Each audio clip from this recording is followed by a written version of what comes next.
So Bihar elections are over and the country is anxiously awaiting the counting on November 14th. And leave aside the results, but the Bihar polls this time will be remembered for two villages which voted for the first time since independence. The two villages, Rehal and Picholia, that fall in Rohtas and Gaya districts respectively, never voted since independence. And you know the reason? Being a hotbed of Naxalism. But determined efforts on the part of Prime Minister led the centre to tackle the menace of Naxalism sternly has started giving positive results. The Union Home Minister had already set the deadline of March 31st, 2026 to make India Naxal free.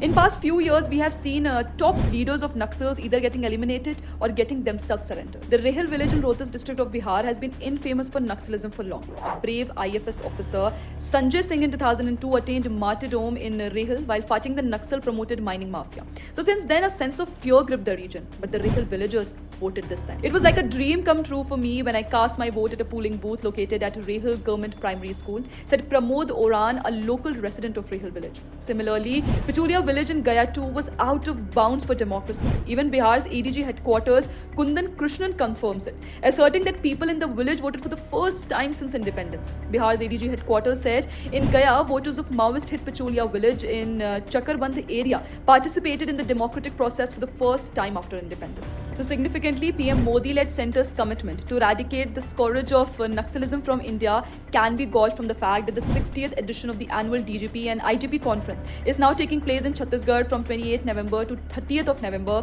with a special focus on the government's target to completely eliminate Naxal menace in the country. And while exit polls have predicted landslide victory for the NDA and Bihar polls, but by ensuring that Rehal and Picholia votes, democracy has won convincingly this time.